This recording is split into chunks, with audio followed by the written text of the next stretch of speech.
Hola, hoy vamos a continuar con las actividades para Octubre Mágico y quiero leeros una historia de Guy de Maupassant, un relato que para mí es uno de los que más me gusta y que quizás es uno de los que dan más miedo. No quiero que penséis que da mucho miedo, pero es de fantasmas y la verdad es que tiene su cosilla. A ver, es del libro El Orla y otros cuentos fantásticos, que no os lo enseño porque realmente como está un poco oscuro no lo vais a ver. No soy la mejor lectora del mundo, pero bueno, espero que os guste. Aparición. Se hablaba de secuestros a propósito de un reciente proceso. Era el final de una velada íntima, en la calle de Grenelle, en una antigua mansión y cada cual tenía su historia, una historia cuya autenticidad afirmaba. Entonces el viejo marqués de la Tour Samuel, de 82 años de edad, se levantó y fue a apoyarse en la chimenea. Dijo con su voz algo temblona: «También es una cosa extraña, tan extraña que ha sido la obsesión de mi vida. Hace ya 56 años que me ocurrió una aventura, y no pasa un mes sin que la vuelva a ver en sueños. De ese día me ha quedado una marca, una impronta de miedo. ¿Entienden ustedes? Sí. Padecí un horrible espanto durante 10 minutos, y con tal intensidad que a partir de esa hora perdura en mi alma una especie de terror constante. Los ruidos inesperados me hacen estremecerme hasta la médula. Los objetos que distingo mal en las sombras del atardecer me dan unas ganas locas de escapar. En fin, tengo miedo de noche. Oh, no habría confesado esto antes de llegar a la edad que tengo. Ahora puedo decirlo todo. Cuando uno tiene 82 años está permitido no ser valiente ante peligros imaginarios. Ante los peligros reales no he retrocedido nunca, señoras». Esta historia trastornó tanto mi espíritu, me infundió una turbación tan honda, tan misteriosa, tan horrible, que ni siquiera la conté nunca. La guardé en el íntimo fondo de mí, en ese fondo donde se guardan los secretos penosos, los secretos vergonzosos, todas las inconfesables debilidades que tenemos en nuestra existencia. Voy a contarles la aventura tal cual, sin tratar de explicarla. Con toda seguridad es explicable, a menos que haya tenido yo una hora de locura. Pero no he estado loco, y les haré una prueba. Imagínense lo que quieran. He aquí los simples hechos. Era en 1827, el mes de julio. Yo me encontraba de guarnición en Rouen. Un día, cuando me paseaba por el muelle, tropecé con un hombre al que creí reconocer, aunque sin recordar exactamente quién era. Hice instintivamente ademán de detenerme. El extraño se dio cuenta del gesto, me miró y cayó en mis brazos. Era un amigo de la juventud, a quien había querido mucho. Durante los 5 años que no lo había visto, parecía haber envejecido medio siglo. Su pelo era completamente blanco, y andaba encorvado, como agotado. Comprendió mi sorpresa y me contó su vida. Una horrible desgracia lo había destrozado. Locamente enamorado de una joven, se casó con ella entre una especie de éxtasis de felicidad. Tras un año de dicha sobrehumana y de pasión inextinguible, ella había muerto repentinamente de una enfermedad del corazón, matada por el propio amor, sin duda. Él abandonó su quinta el mismo día del entierro y había venido a habitar en su mansión de Rouen, y allí vivía solitario y desesperado, roído por el dolor, tan infeliz que solo pensaba en el suicidio. «Ya que te encuentro así», me dijo, «te pediría que me hicieras un gran favor, y es ir a buscar en el escritorio de mi habitación, de nuestra habitación, unos papeles que necesito con urgencia. No puedo encargar de esa diligencia a un subalterno o a un hombre de negocios, pues es menester una impenetrable discreción y un silencio absoluto. Por mi parte, por nada del mundo entraría en esa casa. Te daré la llave de esa habitación, que cerré yo mismo al marcharme, y la llave del escritorio. Le entregarás además una nota mía al jardinero, que te abrirá la quinta. Pero ven a almorzar conmigo mañana, y hablaremos de ello». Prometí hacerle aquel pequeño favor. Por lo demás, para mí era un simple paseo, pues su posesión estaba situada a unas 5 leguas de Rouen. Tardaría una hora a caballo. A las 10 al día siguiente estaba en su casa. Almorzamos los dos solos, pero él no pronunció ni 20 palabras. Me rogó que lo disculpase. La idea de la visita que yo iba a hacer a aquella habitación donde yacía su felicidad le trastornaba, me dijo. Y en efecto me pareció singularmente agitado, preocupado, como si en su alma se librase un misterioso combate. Por último me explicó exactamente lo que debía hacer. Era muy sencillo. Debía coger 2 paquetes de cartas y un fajo de papeles guardados en el primer cajón de la derecha del mueble cuya llave tenía. Agregó: «No necesito rogarte que no pases los ojos por ellos. Casi me hirió esa frase, y se lo dije un poco vivamente. Balbució: «Perdóname, sufro demasiado», y se echó a llorar. Lo dejé hacia la 1 para cumplir mi misión. Hacía un tiempo radiante, y yo marchaba a trote largo a través de las praderas, escuchando cantos de alondras y el rítmico ruido del sable sobre mi bota. Después entré en el bosque y puse mi caballo al paso.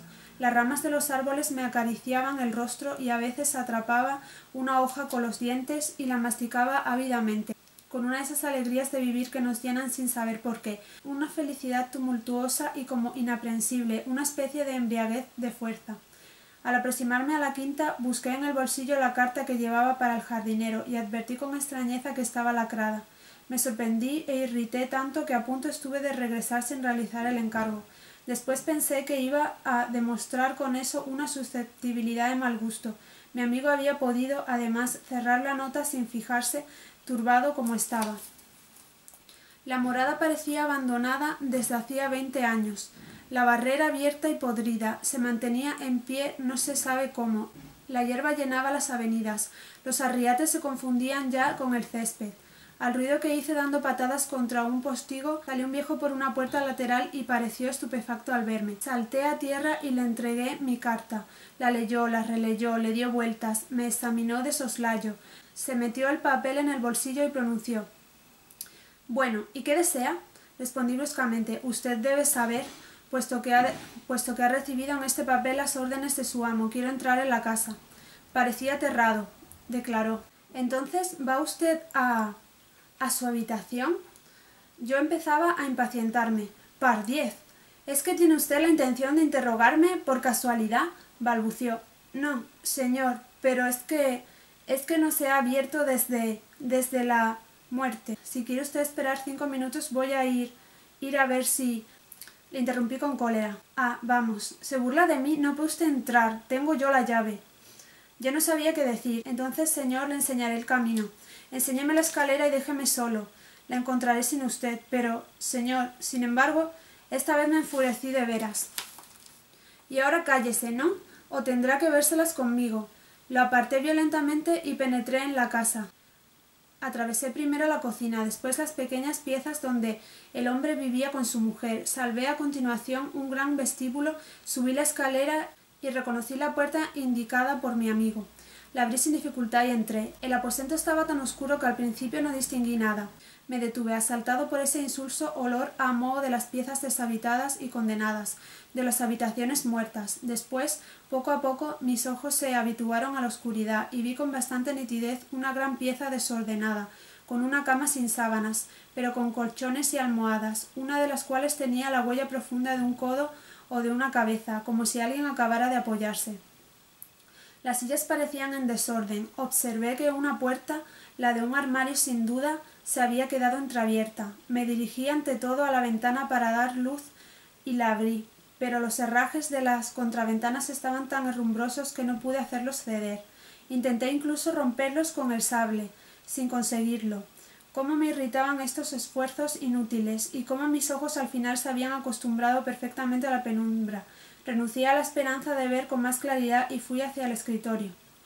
Me senté en un sillón, bajé la tapa, abrí el cajón indicado. Estaba lleno hasta los topes. Solo necesitaba 3 paquetes, que sabía cómo reconocer, y me puse a buscarlos. Abría desmesuradamente los ojos para descifrar los sobrecitos, cuando creí oír, o mejor dicho, sentir un roce a mis espaldas.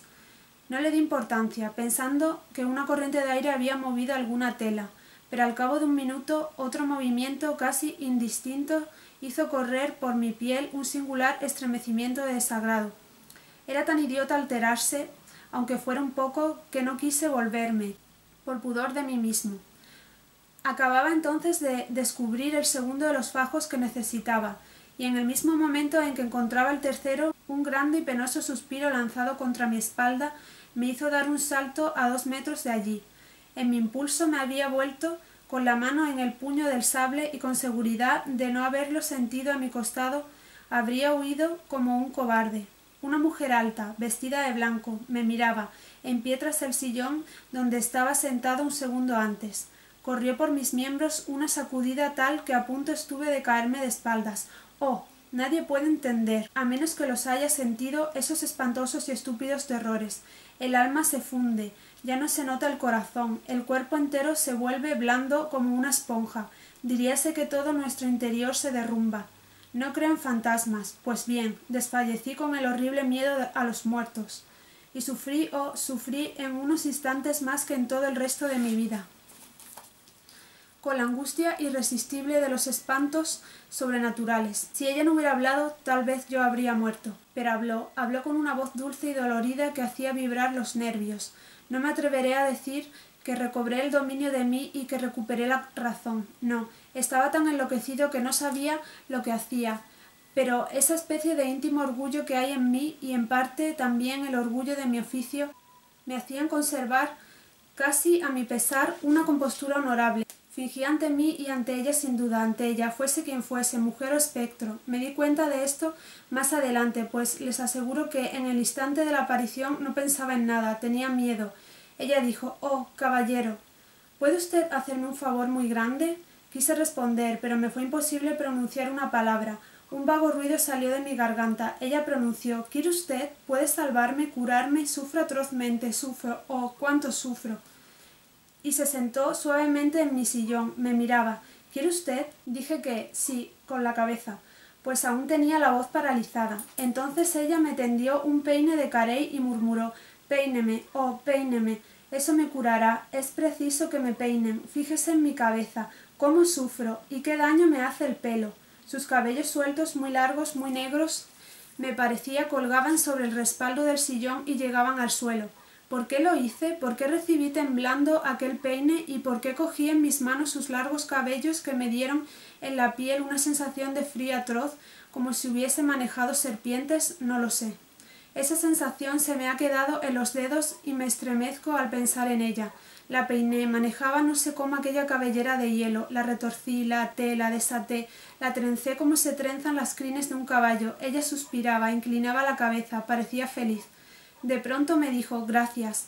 Me arrebató el peine de las manos y escapó por la puerta que yo había visto entreabierta. Al quedarme solo sentí durante unos segundos esa confusa turbación de quien despierta tras una pesadilla. Después recobré por fin mis sentidos, corrí a la ventana y rompí las contraventanas con un furioso empujón.